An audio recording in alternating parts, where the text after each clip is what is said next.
આજે અમે જઈ રહ્યા છીએ અક્ષયના ઘરે.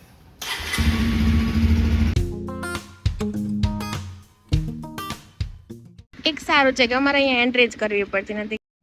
શું થઈ ગયું? પાવર તો ઘણો પછી મળે ને મારા ભાઈનું ઘર છે એટલે. Hello guys, welcome to our new vlog. આજે અમે જઈ રહ્યા છીએ અક્ષયના ઘરે જમવા માટે. તો એનો કમ્પ્લીટ વિડીયો બતાવીશ, તો પછી વિડીયોમાં બન્યા રહેજો. પુનીત બેઝમેન્ટમાંથી ગાડી નીકાળે છે.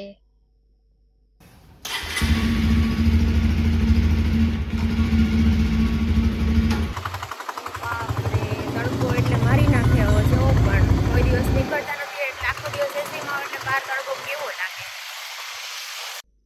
તડકો એવો છે ને કે રસ્તા પર માણસો પણ ઓછા દેખાય છે. બપોરના 12 વાગ્યા છે.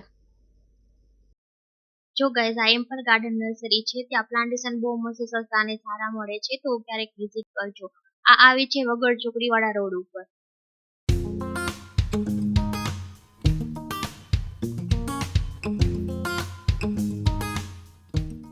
આ 80 ફૂટ મવડી કંકોડ રોડ ઉપર ટ્રાફિક તો જો તો અત્યારે બપોરના 12 વાગ્યા છે. ડેલીના માટે આટલો ટ્રાફિક હોય? હા, ડેલીમાં તો એટલો જ હોય.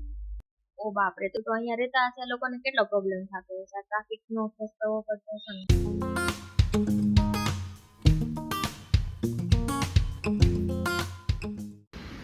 ઘરે પહોંચી ગયા હશે પણ પ્રાણી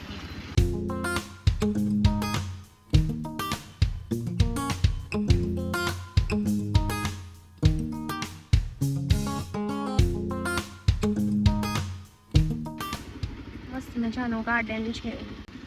એક સારું છે કે અમારે અહીંયા એન્ટ્રી જ કરવી પડતી નથી, કેમ કે વીકમાં 2-3 વખત તો અમે અક્ષયના ઘરે જોઈએ છીએ, એટલે પછી બધા લોકો અમને ઓળખતા થઈ ગયા છે.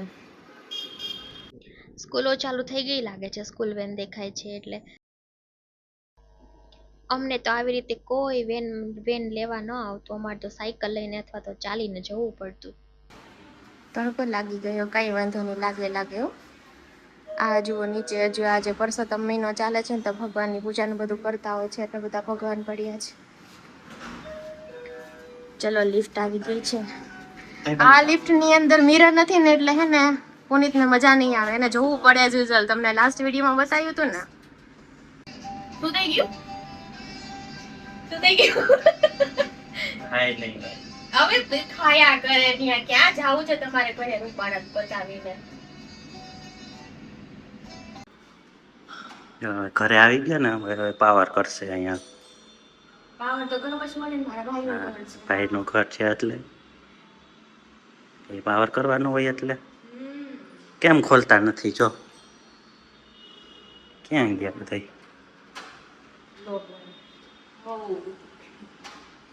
નહીં ખોલે, જો ના પાડે એ નથી આવવા દેવાનું અંદર. જય શ્રી કૃષ્ણ. ના થોડી પડે અમારે. જય શ્રી કૃષ્ણ. નથી આવ્યા મહેમાન? તરસિંગડાથી અમારા રિલેટિવ જીતુભાઈ ને એમના વાઈફ આવ્યા છે, અને મસ્ત મજાની જૂનો વાતો ઉપાડી છે. નકસઈભાઈ બેઠા છે શાંતિથી ચૂલા ઉપર. પરીબેન રસોઈ બનાવે છે, પૂરીઓ તળે છે, મસ્ત મસ્ત ફૂલીને દડા જેવી થાય છે. બાકી બધા મહેમાને જમી લીધું છે, પછી મારો અને પરીનો છેલ્લે જમવાનો વારો આવ્યો છે. મોસ્ટલી રસોઈ બનાવી લઈએ એટલે ભૂખ તો મરી જ જાય, એટલું બધું જમવાની ઈચ્છા ના થાય, થોડું ઘણું જમી લઈએ. ચલો ગાઈસ, બતાવો તમને જો શું જમવામાં હતું એ. ચિકન, પૂરી, શાક, દાળ, ભાત, સલાડ, ચટણી, પાપડ, છાશ. હવે અમે અક્ષયના ઘરેથી પાછા આવી ગયા છીએ. મસ્ત મજાનું જમી પણ લીધું છે. હવે એક જ કામ કરવાનું છે. આજે સેટરડે છે એટલે ફૂલ ઓન ટાઈમ છે, તો મસ્ત મજાનો એસી ચાલુ કરી અને સુઈ જવાનું છે. હવે તમને નેક્સ્ટ વિડીયોની અંદર બતાવીશ કે અમે સન્ડેના ફૂલ ડે શું કરવાના છીએ, તો બન્યા રહેજો વિડીયોની અંદર. તો ગાઈઝ, આજનો વિડીયો તમને કેવો લાગ્યો એ અમને કમેન્ટની અંદર જણાવજો. શેર કરજો, લાઈક કરજો, સબસ્ક્રાઇબ કરજો. Thank you.